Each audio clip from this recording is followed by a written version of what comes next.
आज पुढचा भाग ऐकूया. हे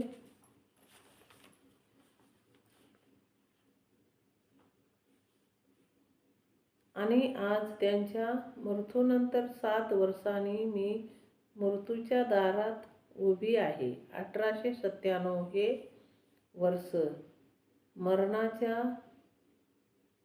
पावसानंच सुरू झालं. महाराष्ट्र प्लेगच्या साथीनं हवालदिल झाला. सर्वत्र हाहाकार उडाला. गाठी येत आणि लोक पटापटा मरत.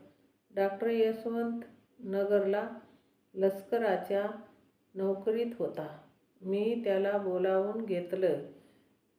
आमचे व्याई ज्ञानोबा ससाणे यांच्या वानवडी घोरपडे परिसरातील माळरानात दवाखाना सुरू केला. यशवंतानं उपचाराचा धडाका सुरू केला. अस्पृश्याच्या आणि गोरगरिबांच्या वस्तीत प्लेगच्या साथीचा मोठाच जोर होता. कुटुंब या साथीत वस पडली. सकाळी घराचा प्रमुख मरत असे, दुपारी त्यांची बायको शेवटचा श्वास घेई, तर सायंकाळी त्यांची मुलं. हे असं सर्व सुरू होतं. प्रेत न्यायला माणसं नसत. मीही या साथीत खूप वणवण केली. अनेक रोग्यांना यशवंताकडे पोचवलं. अनेकाची विचारपूस केली. काहींच्या मनाला धीर दिला. रोग अनावर झाला होता. मुंढवे येथे साथीच्या या रोगानं भयंकर उग्र रूप धारण केलं होतं. इथं अस्पृश्याच्या वस्तीत मी यापूर्वीही गेले होते, पण यावेळी बाबाजी गायकवाडांच्या घरी गेले. ते महार त्यांच्या पांडुरंग नावाच्या मुलाला प्लेगची बाधा झाली होती. मी त्याला खांद्यावर घेतलं. सायंकाळची वेळ होती.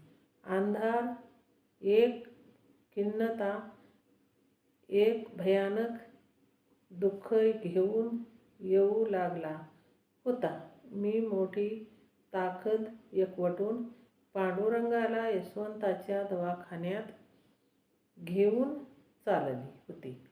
डॉक्टर यशवंतानं कसोशीनं उपचार केले, पण पांडुरंग दुसऱ्या दिवशी दगावला. प्लेग संसर्गजन्य असतो. पांडुरंगाला यशवंताच्या दवाखान्यात नेताना मलाही प्लेगची लागण झाली. अंगात ताप भरला. यशवंत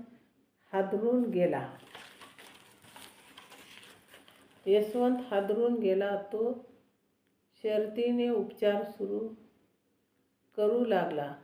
गाठ वाढतच होती. ताप चढतच होता. ताप आपल्या आटोक्याबाहेर जातो आहे या जाणिवेनं यशवंताला सुन्न केलं. त्याचे डोळे आसवांनी भरू लागले. माझा मृत्यू यशवंतालाही दिसू लागला. मलाही दिसू लागला. कारण मृत्यू बेगुमानपणे माझ्या पुढ्यातच येऊन उभा राहिला होता. आयुष्यभर आपण दीनदुबळ्याच्या मेलेल्या आयुष्यांना जिवंत केलं. शेवटीही या पांडुरंगाला वाचवताना आपल्याला मृत्यू येऊ घातला आहे. मला शेठजीची आठवण आली. माझ्या लहानपणाच्या आठवणी आल्या. लग्नाची आठवण आली.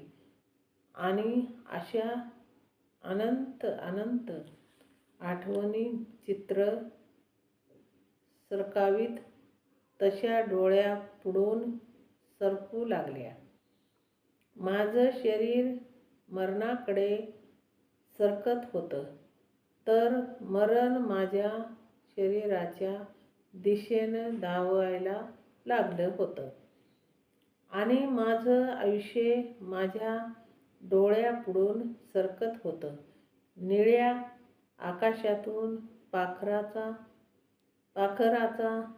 थवा उडत राहावा तसा आठवणीचा चिवचिव थवा माझ्या झुंजू डोळ्यापुढून उडायला लागला.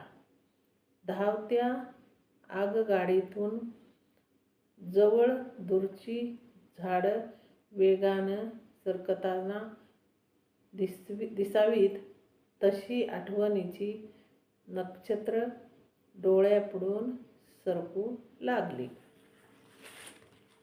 पुढचा भाग उद्या घेऊत.